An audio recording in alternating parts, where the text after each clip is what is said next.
Can a calm, fact-based response change even the most heated political debate? That's the question at the center of today's discussion. In this clip, former President Barack Obama faces a Trump supporter during a public town hall who challenges him over gun rights, crime in Chicago, and the role of government in addressing gun violence. Rather than responding with emotion or personal attacks, Obama takes a measured approach, explaining his position point by point and offering a broader framework for how he believes the issue should be viewed. Whether you agree with his conclusions or not, this exchange has remained widely discussed because it highlights two very different ways of approaching one of America's most divisive political issues. As you watch, pay close attention not only to the arguments being made, but also to how each side presents its case. Do you think Obama's response answered the concerns being raised, or do you believe the questioner made stronger points that deserved a different answer? Let us know in the comments below because I'd love to hear your perspective. Interesting insights are coming up. Watch the full clip, and afterward I'll share my thoughts on what stood out most. And if you enjoy thoughtful political analysis from across the political spectrum, don't forget to like, subscribe, and turn on notifications so you never miss an update. You and Hillary want to control and restrict and limit gun manufacturers, gun owners, and the responsible use of guns and ammunition to the rest of us, the good guys, instead of holding the bad guys accountable for their actions. And Mr. President, if I may, I'd like to use Chicago, your hometown, a city that has some of the strictest gun laws in the nation, a city that for decades and still is under Democratic control, a city that has an outrageous and even embarrassing murder rate as my first example. Why can't we round up these thugs, these drug dealers and gang members, and hold them accountable for their actions, or allow the good people in Chicago access to firearms to protect themselves? Good. All right. Well, let me, it's a multi-part question, so let me just say a couple things. First of all, the notion that I or Hillary or Democrats or whoever you want to choose are hell-bent on taking away folks' guns is just not true. President Obama was just getting warmed up. The town hall in his final year in office in 2016 came in the midst of the Trump versus Clinton presidential campaign. I don't care how many times the NRA says it. I'm about to leave office. There have been more guns sold since I've been president than just about any time in U.S. history. There are enough guns for every man, woman, and child in this country. And at no point have I ever proposed confiscating guns from responsible gun owners. So it's just not true. What I have said is precisely what you suggested, which is, why don't we treat this like every other thing that we use? We used to have really bad auto fatality rates. The auto fatality rate has actually dropped precipitously, drastically, since I was a kid. Why is that? We decided we had seatbelt laws. We decided to have manufacturers put airbags in place. We decided to crack down on drunk driving and texting. We decided to redesign roads so that they were less likely to have a car bank. We studied what is causing these fatalities using science and data and evidence, and then we slowly treated it like the public health problem it was, and it got reduced. We are not allowed to do any of that when it comes to guns because people, if you propose anything, it is suggested that we're trying to wipe away gun rights and impose tyranny and martial law.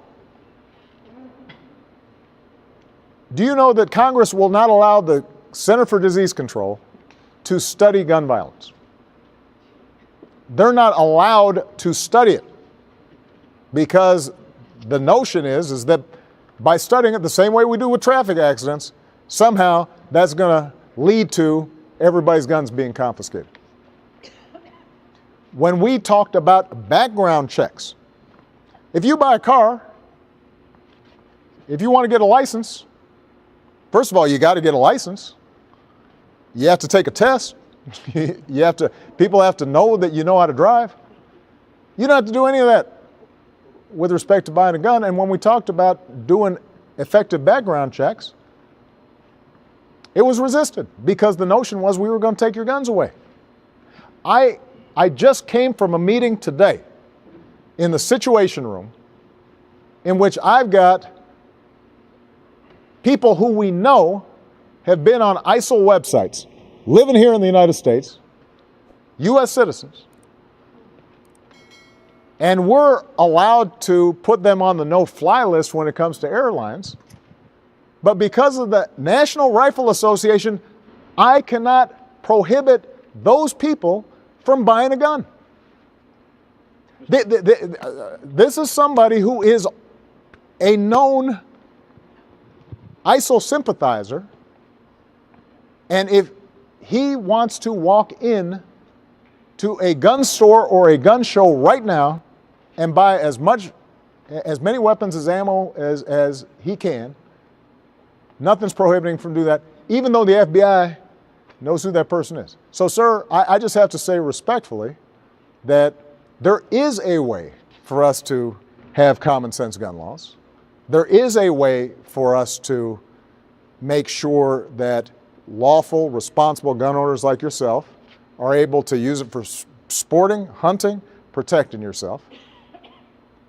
But the only way we're going to do that is if we don't have a situation in which anything that is proposed is viewed as some tyrannical destruction of the Second Amendment.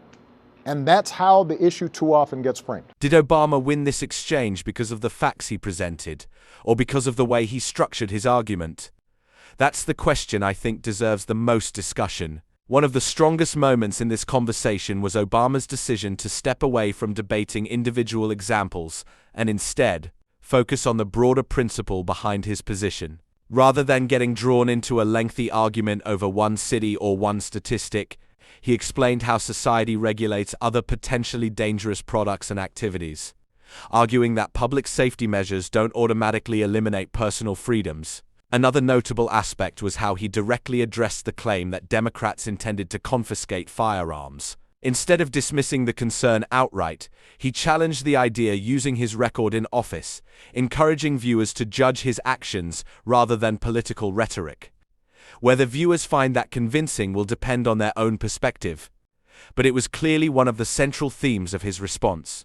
The discussion also highlighted why gun policy remains one of the most difficult issues in American politics. Both sides often begin with fundamentally different assumptions about the role of government, individual liberty, and public safety.